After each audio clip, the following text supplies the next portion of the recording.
মণিপাদ তেতার মহিমা বে কহিও আমার কিবা হেতু ইন্দ্রদুম্ন রাজা খুঁজছিতে করিলাম তমসমেদ ওরে খাপুরিতে এরা বানাইল অদ্ভুত দল সাইজ মহিমা রামকৃষ্ণ কুবদার প্রতিমা কিবা হেতু দৌলত থাপিলা নৰেশ্বৰ সমস্ত বৃত্তান্ত কহি লোক সৃষ্টি কৰ এৰা ব্ৰহ্মায় বুলন্ত শুনা মুনি গণযত অশিলা অৱন্তী পুৰী মানৱ দেশত জয় কৃষ্ণ। হে গুৰু সমস্ত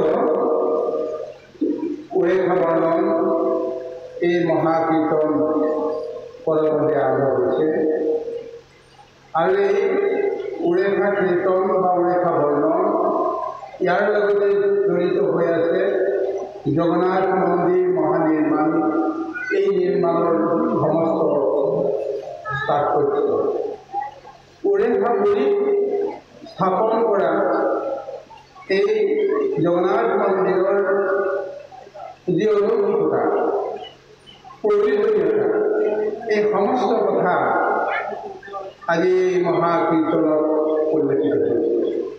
সৰ্বপ্ৰথমে ঘোষাযোগে এইদৰে আমাক কোৱা হৈছে জয় জয় জগন্নাথ প্ৰণাম ৰাম জয় জয় জগন্নাথ প্ৰণাম প্ৰণাম ৰাম।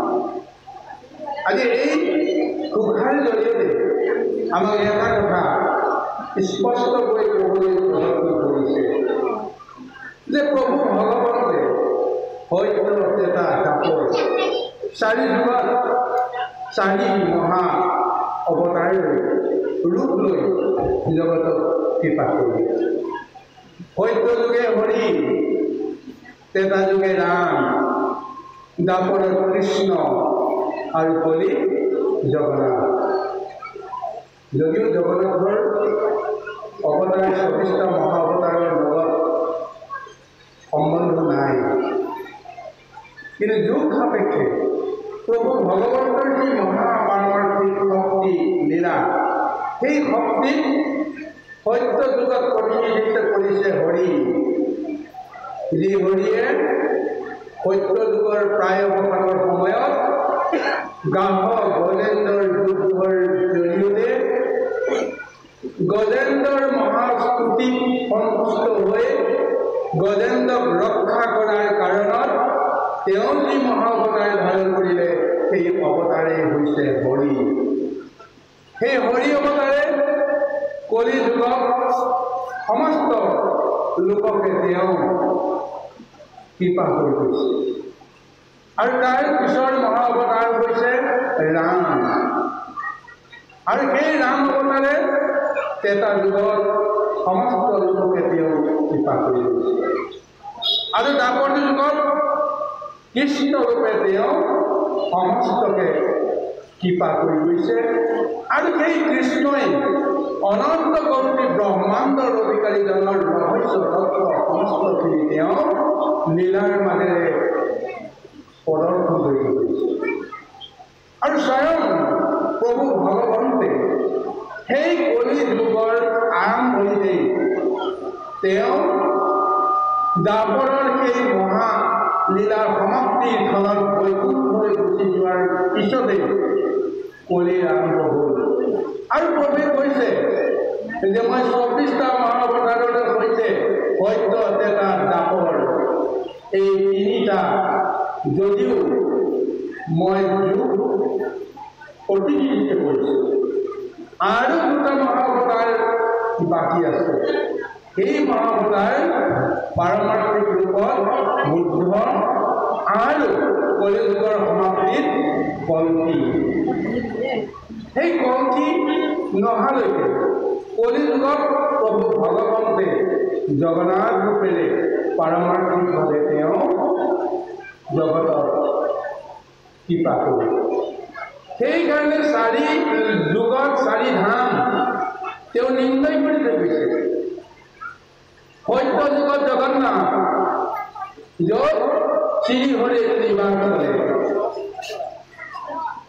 ত্ৰেতা যুগত ৰামেশ্বৰম য'ত ৰামচন্দ্ৰই তাক পূজা কৰি সেৱা কৰি ৰাৱণ বধৰ কাৰণে শিৱ আৰাধনা কৰিছিল সেই ৰামেশ্বৰমত ৰামচন্দ্ৰই তেওঁৰ নিজৰ লীলাৰে মহত্বৰে সমস্ত ত্ৰেতা যুগক তেওঁ দৰ্শন দি গৈছে আৰু কলিযুগ দ্বাপৰ যুগত স্বয়ং প্ৰভু ভগৱন্তে নিজেই সমুদ্ৰৰ পৰা উত্থান কৰাই বৈকুণ্ঠ ৰূপে এক মহাস্থান নিৰ্মাণ কৰিছিল যাৰ নাম দ্বাৰিকা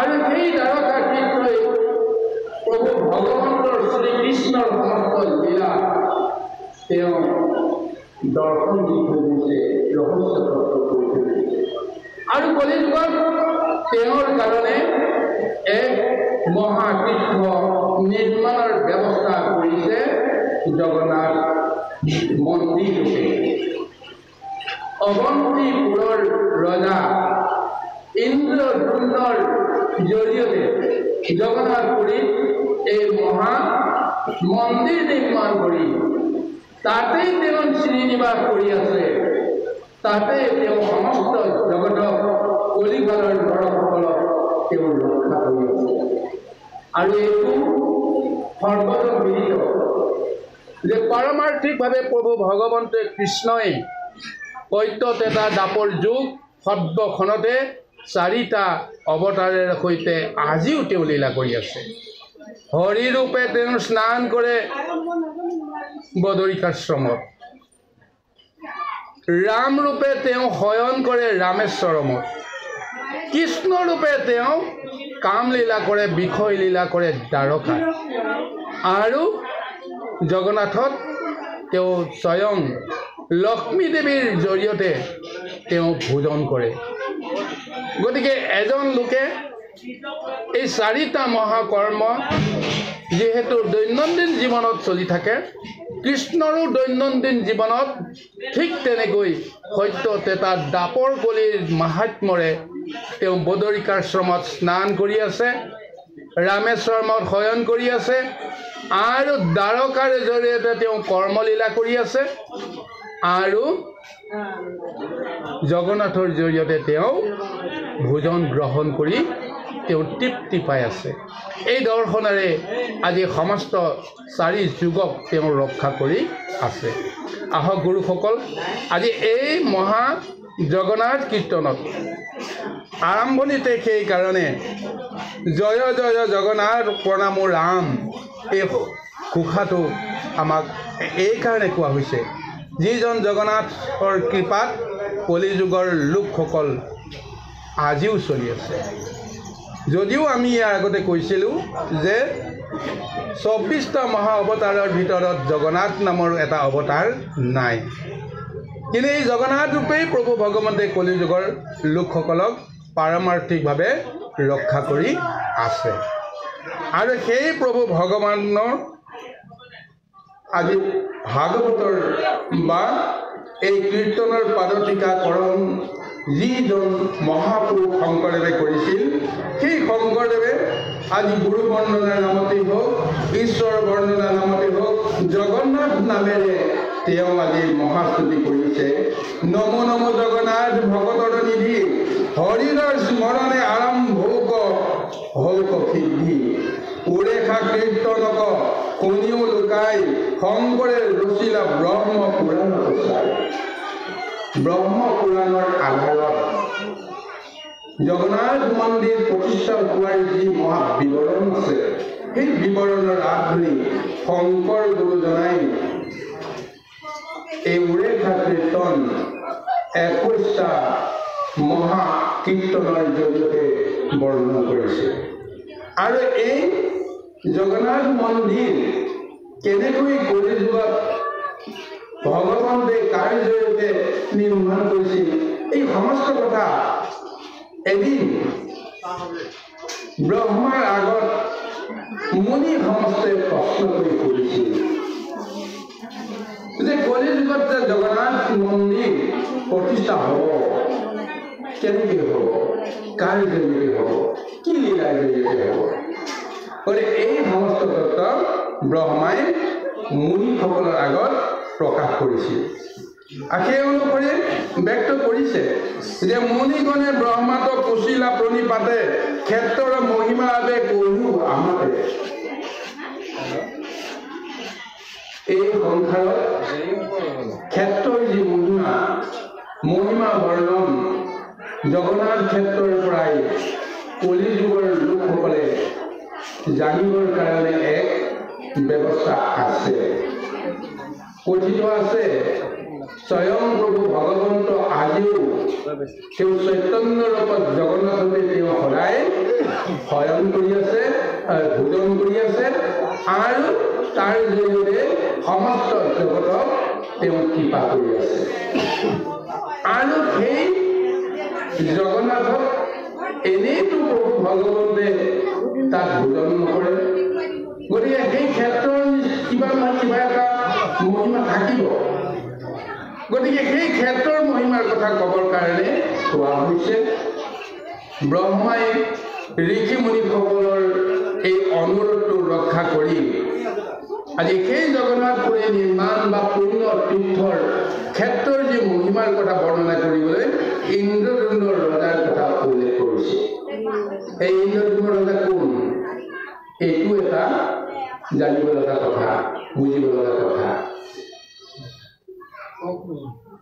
এতিয়া ইন্দ্ৰদ্যুম্ন ৰজা আমি যিজনৰ জৰিয়তে কলিযুগত জগন্নাথ মন্দিৰ প্ৰতিষ্ঠা হৈছে, এইজনৰ যিটো আমি বিৱৰণ আমি বিভিন্ন শাস্ত্ৰত পাইছোঁ, মহাভাৰতত পাইছোঁ, তাৰ পৰা আমি জানিব পাৰিছোঁ যে এইজন ইন্দ্ৰদ্যুম্ন ৰজা পৰীক্ষিতৰ পুত্ৰ, জন্মেজয়ৰ পুত্ৰ, অৰ্থাৎ পৰীক্ষিতৰ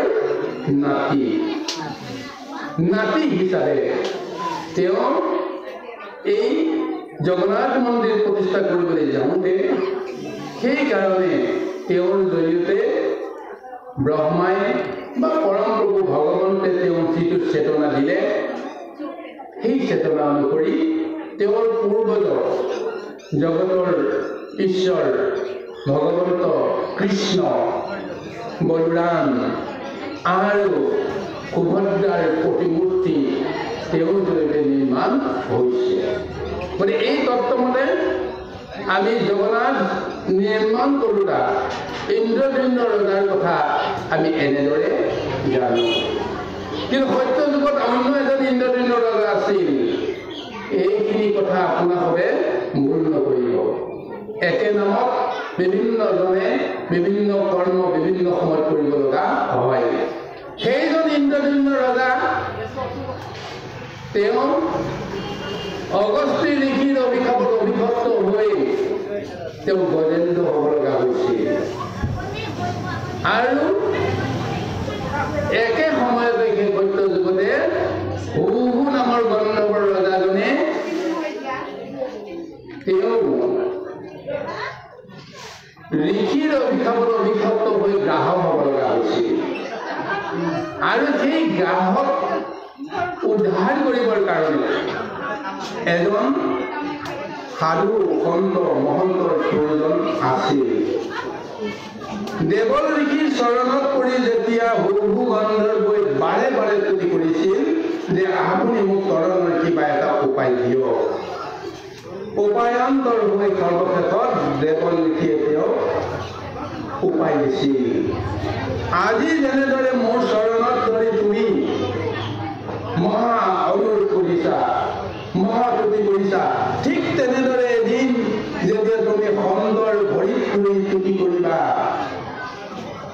মহন্তৰ ভৰিত ধৰি তুতি কৰিবা সিদিনাখনি তোমাক ভগৱন্তে গাহৰ পৰা তোমাক উদ্ধাৰ কৰিব।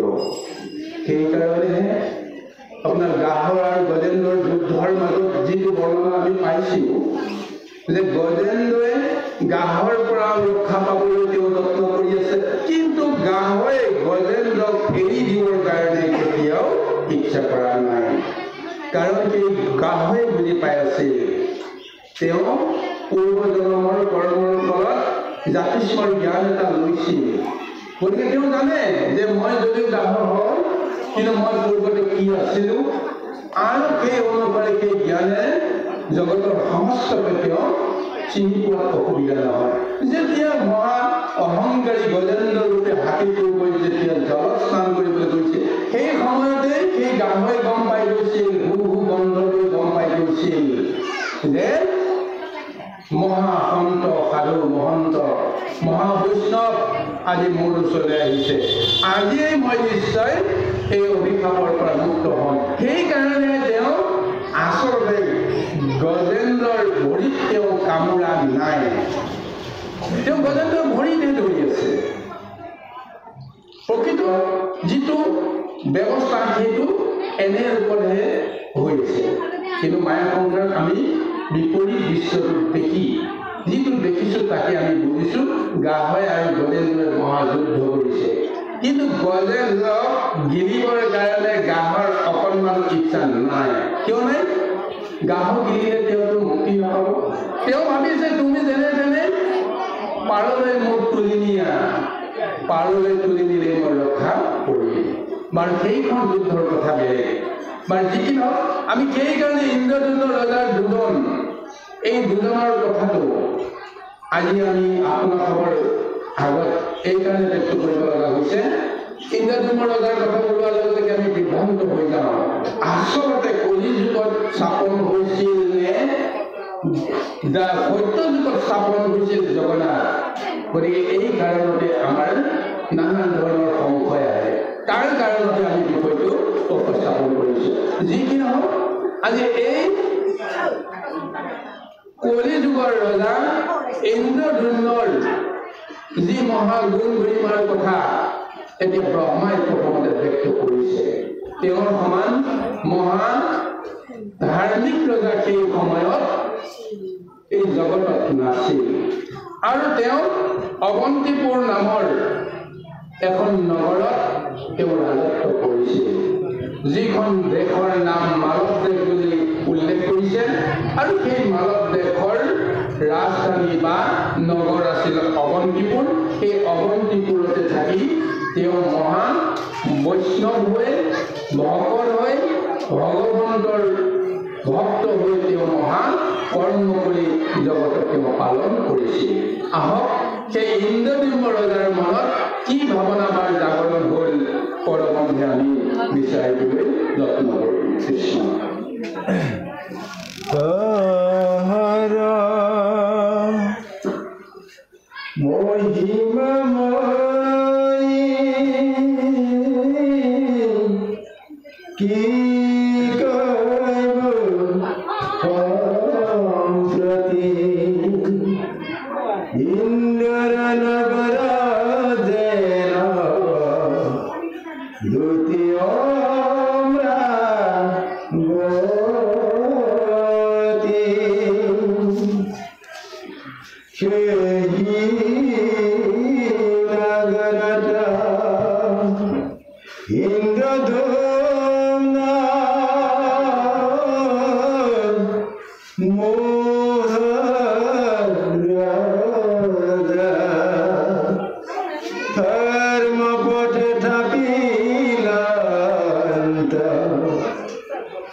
Guru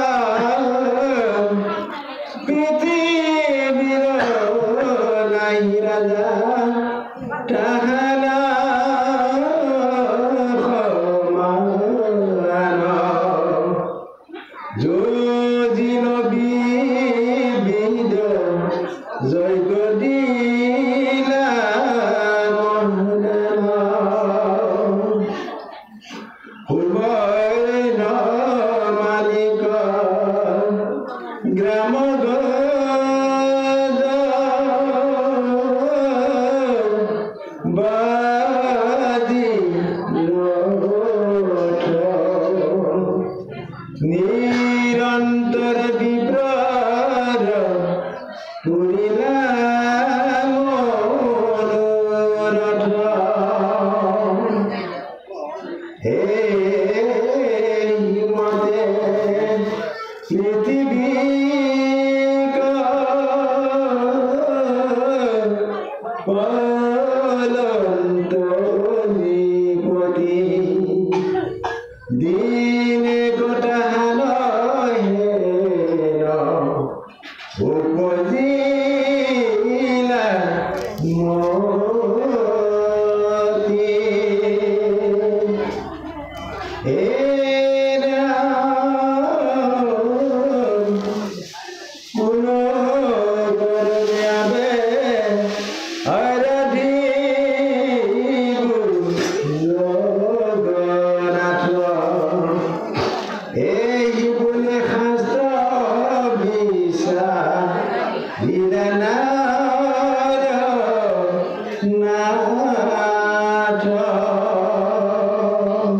ব্ৰহ্মাই পুনৰ মুনিসকলক কৈ আছে যে হে মহামুনিগণ, যিজন ইন্দ্ৰদণ্ড ৰজাৰ কথা মই উল্লেখ কৰিছোঁ, এই ইন্দ্ৰদণ্ড ৰজাৰ মহিমাৰ কথা মই কৈ শেষ কৰিব নোৱাৰোঁ।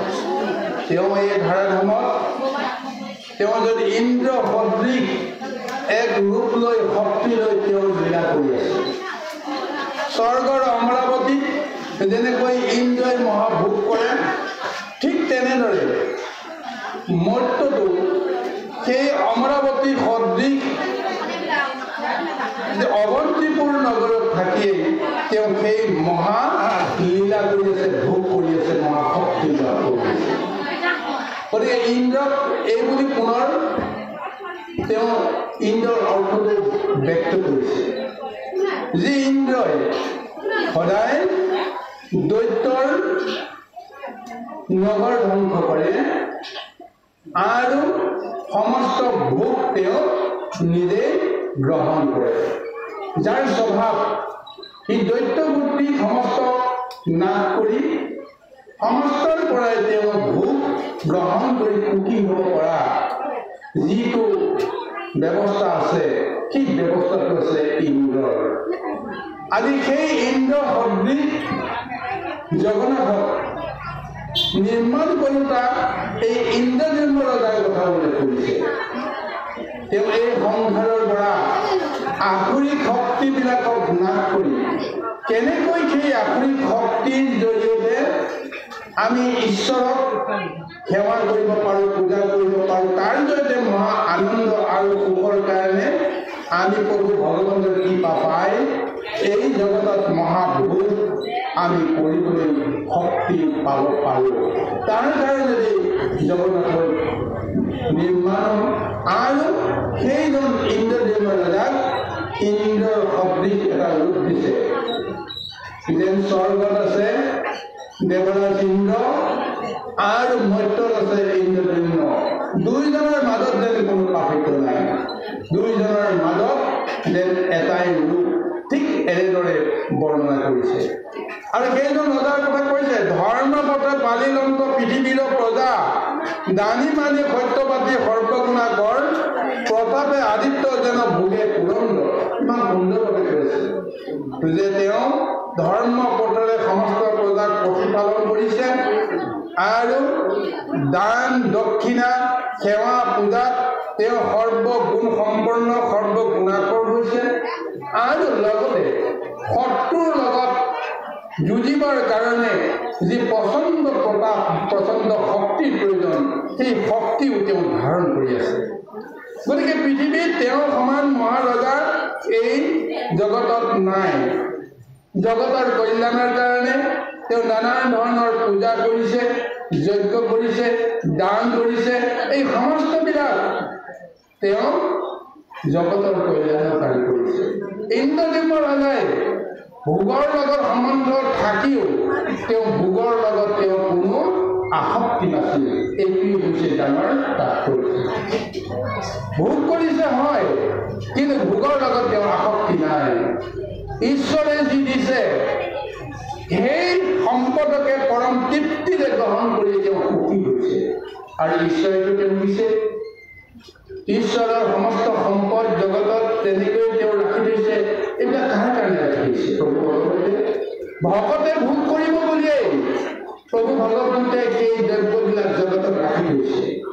যদি সৎভাৱে সদাচাৰভাৱে প্ৰভু ভগৱন্তক অৰ্চন কৰি বন্দন কৰি তেওঁৰ সমস্তখিনি সেৱা কৰি যদি ঈশ্বৰৰ সম্পদ ৰূপে প্ৰসাদ ৰূপে তেওঁ যদি গ্ৰহণ কৰিছে, কি লাগে দধি দুগ্ধ ঘৃত মধু যিয়েই নহয় কিয় সেই সমস্ত অমৃতকো তেওঁ অমৃত বুলি হয়তো ভাবিব পাৰিছে বা ভাবিব লগা হোৱাও নাই। ঈশ্বৰৰ প্ৰসাদ বুলিয়ে তেওঁ মহাতৃপ্তিৰে তেওঁ গ্ৰহণ কৰিছে। আৰু যদি কেতিয়াবা পোৱা নাই, সামান্য অকণমান জলকে পান কৰিও তেওঁ অসন্তোষ হোৱা নাই। কাৰণ জগতত কৰ্ম কৰিবলৈ যাওঁতে যাক যেনেদৰে খাদ্যৰে তেওঁৰ মন দেহ পৰিপুষ্ট কৰিব লাগে ভগৱানে তেনেকেই কৰে।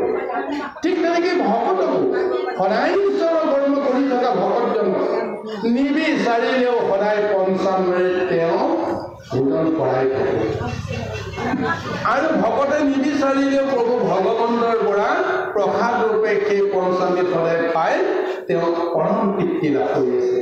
আজি ঠিক তেনেকৈ সেই গুণেৰে তত্ত্বৰে ইন্দ্ৰজিম্নৰ ৰজাই তেওঁ ক্ষত্ৰিয় ধৰ্ম বা ৰাজকীয় ধৰ্ম পালন কৰি গৈ এটা সময়ত তেওঁ চিন্তা কৰিছে যে এইটো ৰাজকাৰ্য কৰি থাকোঁতে এতিয়া মই মোৰ গোটেই জীৱনটোতে শেষ কৰিবলৈ আৰম্ভ কৰিছোঁ। মোৰ আৰু হয়তো বেছি দিন নাই, কাৰণ নিজে জানে যে আমি কেইদিন জীয়াই থাকিম। গতিকে মোৰ দৰে সমস্ত জীৱবিলাকো ঠিক তেনেকৈ জন্ম হৈছে, কৰ্ম কৰিছে, ভোগ কৰিছে আৰু তাৰপিছত এদিন মৰিব লাগিব। কিন্তু মৰাৰ পিছত কলৈ যাব? এতিয়া চিন্তা কৰিছে ইন্দ্ৰজিম্ন ৰজাই, মই বা কলৈ যাম? গতিকে মই যলৈ নাযাওঁ বেলেগ কথা, মইতো ৰজা, সমস্ত জগতৰ সমস্ত জীৱৰ মই পালন কৰা। গতিকে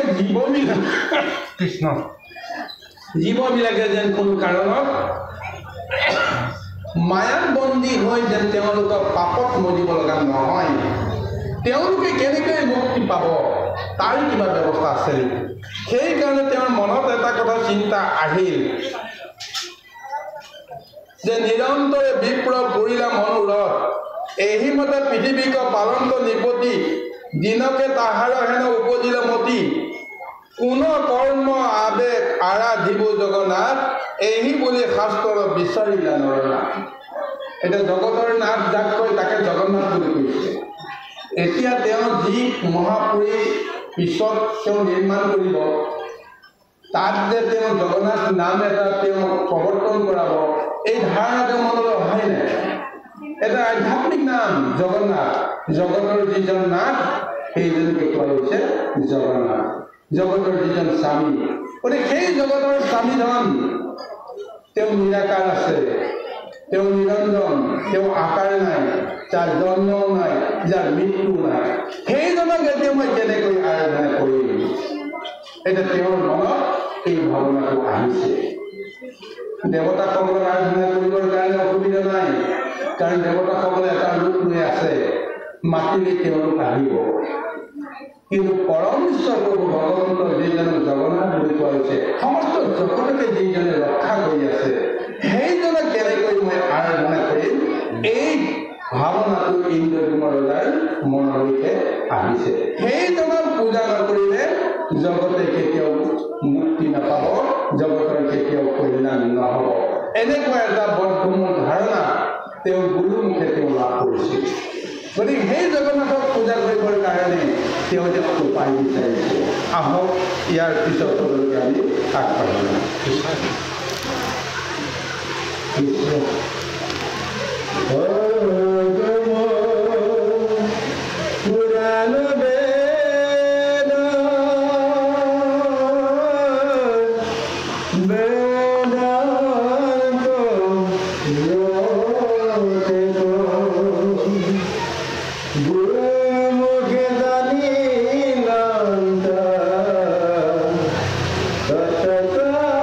Tata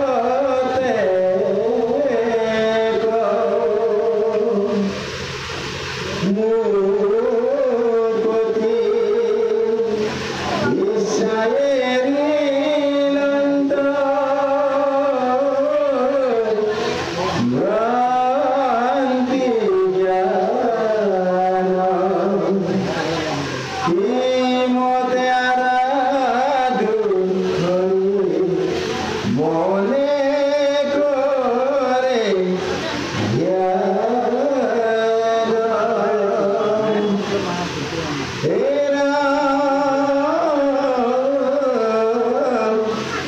নাই কেনিস্তার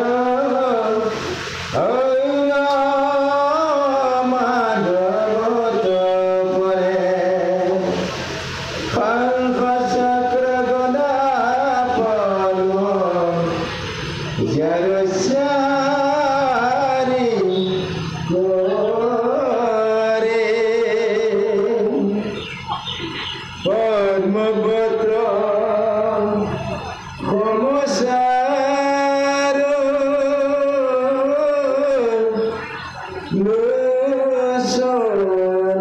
লোসনায়ত গলে বনমালা পূর্বে পুষ্প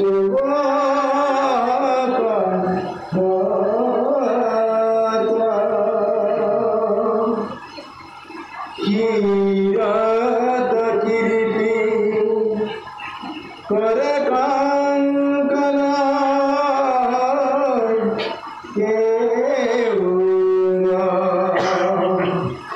মকর কুণ্ডল জলে পার্বত নূপুরা হেরা শ্যামল পরিবর্তিত ব্রস্তে করুকান্তি ইয়াত প্রকাশয়াতি শিবস্বর ক্রান্তি হে মাধব আবে আরাধু কি মোতে এই বলি জীবাদ ভুলা নগর হন্তে যেতিয়া ৰজাৰ মনত ভাৱনাটো আহিল যে মই কেনেকৈ জগন্নাথক মই পূজা কৰিম বা ঈশ্বৰক মই পূজা কৰিম, তাৰ পূজা বিধি চাবৰ কাৰণে জানিবৰ কাৰণে তেওঁ নানা শাস্ত্ৰ তেওঁ অধ্যয়ন কৰিবলৈ ধৰিলে, মেলি চাবলৈ ধৰিলে, কিন্তু কোনো শাস্ত্ৰৰ পৰাই সঠিক তেওঁ গ্ৰন্থটো বিচাৰি নাপালে। তাৰপিছত গুৰুক তেওঁ আশ্ৰয় ল'লে। গুৰুৱে তেওঁক 14 শাস্ত্ৰ 18 পুৰাণ, আগম আৰু নিগম, বেদ আৰু বেদান্ত সমস্ত দৰ্শন তেওঁক ক'লে আৰু সেইবিলাক তেওঁ জ্ঞান ৰূপত তেওঁ লাভ কৰিছে। যে মই বুজিলোঁ আগম পুৰাণত কি আছে, নিগম পুৰাণত কি আছে। আগমত কৰ্ম কৰিলে মায়াত ফচি থাকিব লাগিব, আগমৰ পৰা যদি আমি উত্তৰণ ঘটি নিগমলৈ যাম তেতিয়া আমি ঈশ্বৰক পাম। এয়া হৈছে জ্ঞান গৰ্ভত লাভ কৰা এটা ব্যৱস্থা হয়। কিন্তু ব্যৱহাৰিক দিশত আমি নিগমলৈ কেনেকৈ যাম বা প্ৰভু ভগৱন্তক আমি কেনেকৈ পাম, তাৰ যিটো ব্যৱস্থা, এই ব্যৱস্থাটো জনাটো ইমান সহজ নহয়। গুৰুৱে দিয়ে জ্ঞান, কিন্তু সেই জ্ঞানে কেতিয়াও ভকতি সাধন কৰাব নোৱাৰে।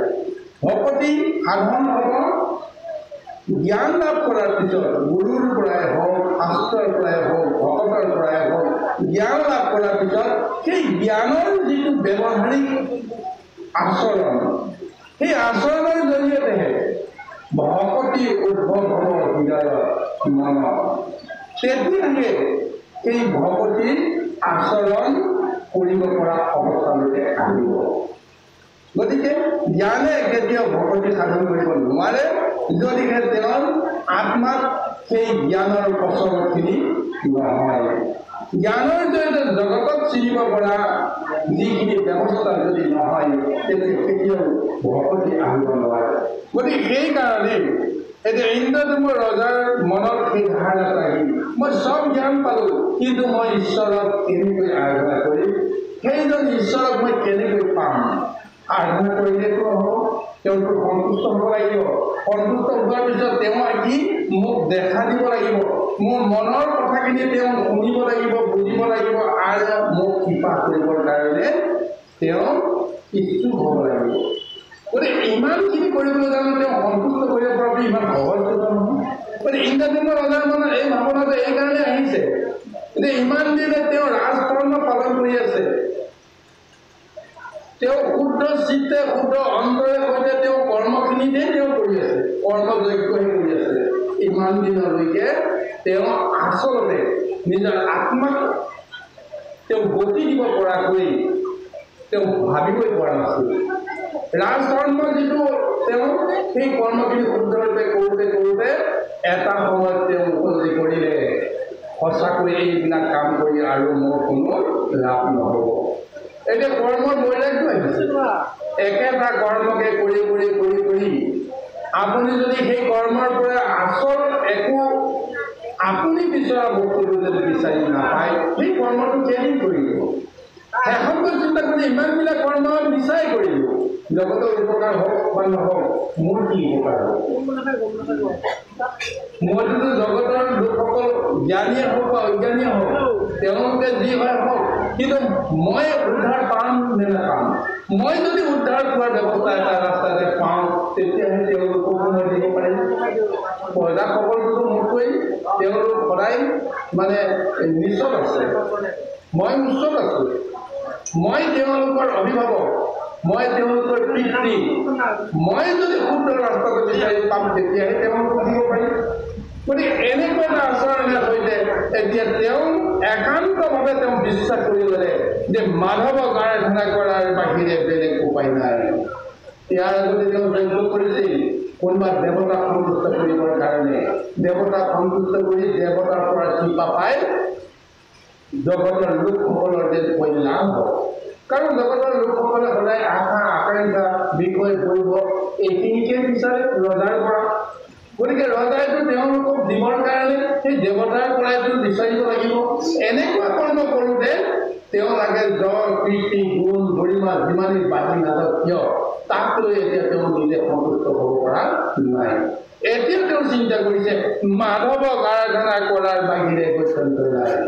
এতিয়া গুৰুমুখে জানিলে যে মাধৱৰ কি ৰূপ, শংখ চক্ৰ গদা পদ্মধাৰী, সেইজনৰ ৩২টা অলংকাৰে প্ৰসিদ্ধ, কিৰীটিৰ পৰা নখ পদ্মলৈকে, চৰণৰ নখ পদ্মলৈকে এই সৰ্বাংগ পুলকিত কৰিব পৰা জোখাৰে প্ৰভু ভগৱন্তৰ যিটো ৰূপ, এই ৰূপটো শাস্ত্ৰত পাইছে, এই ৰূপটো গুৰুমুখত পাইছে, আৰু সেই ৰূপটোকে তেওঁ এতিয়া সাৰ্থক বুলি ভাবি সেই ৰূপটো এতিয়া তেওঁ কেনেকৈ ধ্যান কৰিব, তেওঁক কেনেকৈ পূজা কৰিব, তাৰ কাৰণে তেওঁ চিন্তা কৰোঁতে কৰোঁতে তেওঁ নিজকে পাহৰি গ'ল তেওঁ ক'ত আছে। তেওঁ গৃহৰ পৰা ওলাই গুচি আহিল, কেনেকৈ পূজা কৰিম একান্ত ভাৱনাত তেওঁ মত্ত হৈ তেওঁ কাকো একো নোকোৱাকৈ গৃহৰ পৰা নগৰৰ পৰা তেওঁ ওলাই আহিছিল। এতিয়া এই গৃহৰ পৰা ওলাই অহাৰ পিছত দ্বিতীয় কীৰ্তনত উল্লেখ কৰিব ৰজাৰ যিটো মন বুদ্ধি আচৰণ, বাকী সমস্তটো দেখিছে, মন্ত্ৰীগণে দেখিছে, ব্ৰাহ্মণসকলে দেখিছে, আৰু বাকী সমস্তই তেওঁৰ এই আচৰণটো দেখি এক প্ৰকাৰ আনন্দিত হৈছে, এক প্ৰকাৰ পুলকিত হৈছে। আৰু সেই ৰজাৰ লক্ষণবিলাক তেওঁলোকে অনুসৰণ কৰিবলৈ আৰম্ভ কৰিছে। ৰজা যদি এফালে যায়, প্ৰজাসকল জানো ৰৈ থাকিব পাৰে জানো? ৰজাই যিফালে নাযাওক কিয়, ৰজাই কাকো মাতিব নালাগে যে মোৰ পিছে পিছে আহ বুলি। ৰজাৰ যদি গুণ আছে, মহৎ আছে, গৰিমা আছে, তেতিয়া তেতিয়াহ'লে ৰজাৰ পৰিচায়কসকল লগে লগে যাব, ৰজাক ভাল পোৱা সকল লগে লগে গুচি যাব। ৰজাইতো ক'লৈ যায় আমিও তেওঁৰ পিছে পিছে যাম, এনেকুৱা এটা ভাৱনা লৈ সকলোৱে বাট ল'ব। আজি ইন্দ্ৰদেৱ ৰজাই মনৰ ভিতৰতে ঈশ্বৰক তেওঁ ধ্যান কৰিবৰ কাৰণে ব্যৱস্থা বিচাৰি পোৱা নাই, আৰু তাৰ কাৰণে তেওঁ গৃহৰ পৰা কেনেকৈ নিজে নিজে ওলাই আহিছে নিজেও ক'ব পৰা